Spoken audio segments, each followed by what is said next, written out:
is it going? Yeah, it's going on great. Yeah.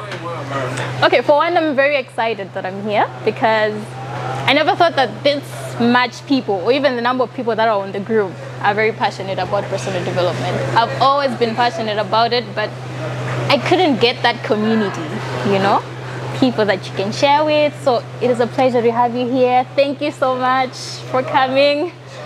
Yeah, and thank you so much for being part of this community. So today, I want to take you through a journey of self-discovery. Okay, so in this journey, I want you to find who you are and find your purpose. So your purpose is who you are, and your passion is why you're here. It is your why. Behind everything that you do, you need to have a why. Last year, I got accepted into the Achievers Connect Acceleration Program. It's a group that pairs up mentors and mentees. Yeah, so that these people, successful people who have made it in life, and then they're paired with people who are up and coming like me. So I was paired to this incredible person. And I remember the first conversation that we had, she asked me a question, who are you? She's like, when people call you Nellie, yeah, when they ask you who you are, like, what would you say? You know, so I've encountered this question over and over again, and usually in interviews.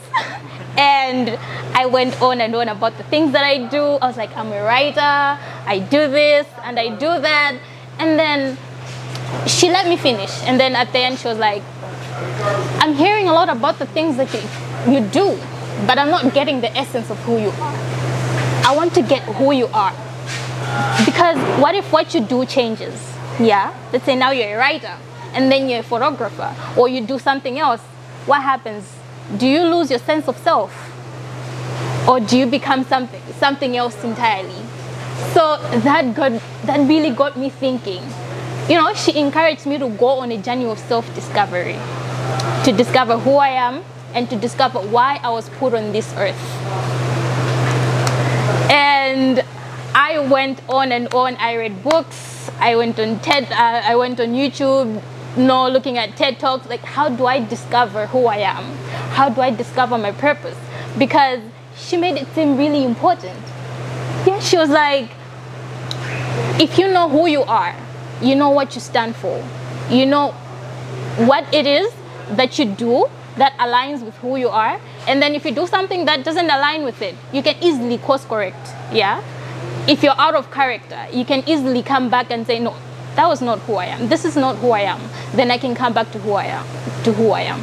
So knowing your identity is a very important thing. It helps with decision making. If you have dilemmas, you know, like if you want to choose careers, you can choose a career that is in line with who you are. Any decision about everything is easier if you know who you are. So once I went through this journey of self-discovery, I discovered that I'm a sort of person who, from a young age, I've loved books. You know, I've discovered most of who I am from characters that I've read from books. And I get really excited about topics that have to do with personal development. You know, I try to see the good in people. I try to see people's potential. I'm one of those person who thinks everyone has something they have to offer.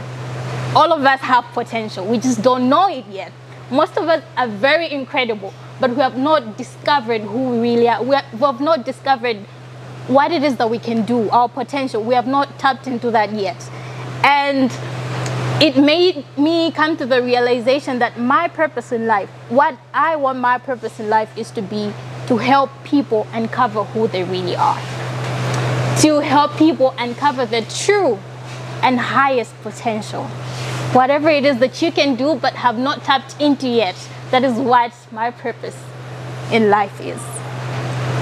So once I discovered what my purpose is, it helped me a lot. You know, like everything that I did, every action that I took was aligning with what it is, who I was, and why I was put on this earth is. I remember when I got accepted into the Corps Africa thing, Corps Africa as a volunteer, and I was in Chikwawa, very far from everyone. Yeah, and I was alone, and I was thinking, what excites me? Yeah, because this experience is different. I've never done community development before, but I wanted to find something that excites me, that could align with what I was doing at the moment. And I remember thinking of mentoring kids because, as I said, my purpose is to help people uncover their potential. So I wanted to work with kids to make sure I show them that there is more to life than what they found in the villages. You know, there is more to things that they could do than what they could see in their immediate environment. So finding your purpose is a very important thing. I want you to think of something right now. Think of a boat. Yeah, it's a boat. Think of a boat. It's on the water, no direction. It's just going anyhow. Yeah, circles or left, right. We don't really know where it's going. Yeah, it's just moving anyhow. That is a depiction of somebody who doesn't have a purpose. You do not have something that is propelling you. You do not have something that is putting you towards a certain direction. You're going anywhere. You go here, you go there, and then you circle back, and then you do not really know what it is that you were put on this earth to do. One common thing that people who are successful in life have is that they know who they are and they know why they're here. They know their purpose in life because your purpose is your compass. It's showing you where you need to go, where you need to be. And once you know your compass, every action, you know, like I was saying earlier that you don't have to know the how, you just have to know the what. Because when you know your purpose, the universe starts giving you messages. I heard something here about the universe giving you messages. It starts giving you messages on what you can do to fulfill that purpose. You know, so finding your purpose is a very, very important thing. So one of the benefits of finding your purpose is that it's a drive. It gives you motivation. It's like a propeller. You know, like a propeller on a plane, or, you know, it's giving you force, energy. Like you just keep going. You can't be stopped. You know, when you start something, you want to finish it because you're being pushed by something that is larger and higher than yourself, which is your passion, And one of the resources that you can use to find your passion is the book Ikigai. You know, the Japanese secret to a long and happy life. And that book says that people who have a passion live longer. You know, they are happier. They're more content. They feel fulfilled. Because having a passion helps you to live a meaningful life. Everything has meaning. Like when I'm mentoring girls, or like when I'm writing my blogs, it gives me so much happiness. You know, I can feel it. It's like a high that you could never imagine. So living a life of purpose will give you meaning, will help you live longer. It will give you, your well-being will be better physically, mentally. I remember I was going through YouTube and going through videos on purpose, and I think there was a study done by somebody, I don't know who they are, and they were saying that people usually start committing suicide when they lose their purpose in life. You know, because your purpose is your reason for being, your reason for living. Why are you living? And if you don't have this, then why should you live at all? So I know I've gone on and on why your purpose is important, why finding your identity is important, and you're thinking how can I go on this journey of self-discovery? I think one of the things that helped me a lot to find my purpose was going back down memory lane and looking at my childhood. Yeah, like as I talked about books, as a child, like my mom didn't allow me to go to play with other kids and stuff, so I would just be at home. So usually she would bring books, you know, so I would start reading books and stuff like that. I remember one of the the best book that I ever read was Gifted Hands by Ben Carson. I read it when I was a kid. and I really liked it. I was like, wow. I was like, wow. So you can go back to your childhood and see, okay, when I was a kid, what were the things that excited me? You know, if I did something, what was it that I could do on and on and on and on, and I could lose track of time? That could help you find your purpose. But the other practical way is the one that is in the book for Ikigai, where it asks you 4 questions. So, what do you love to do? So you figure out what it is that when you're doing it, you absolutely love it. What does a world need? You look around your society or in this community, or you look around just here. What do people need? Yeah, somebody outside of yourself. What does the society need? And what can you be paid for? You can be paid for literally anything. Yeah.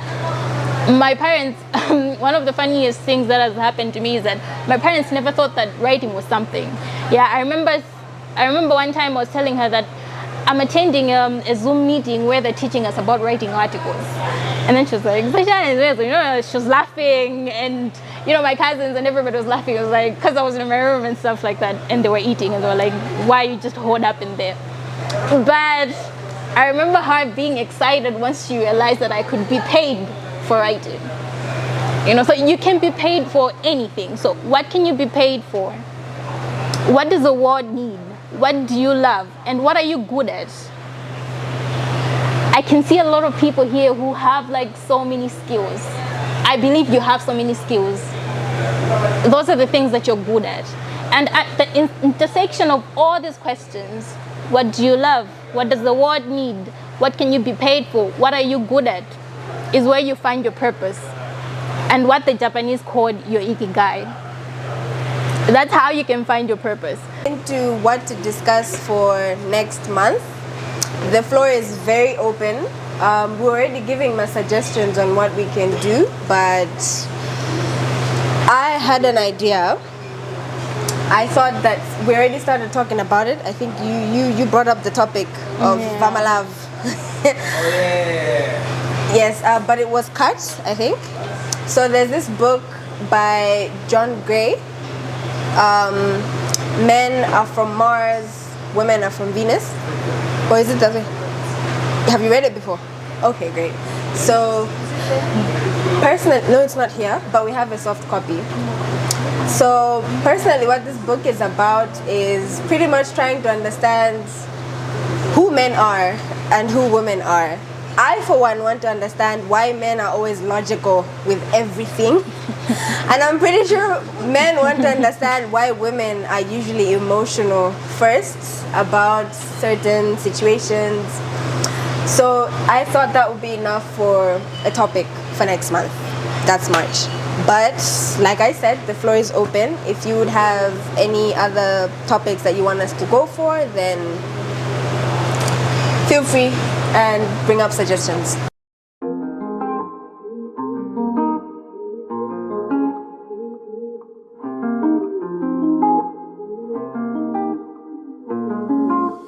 Hey,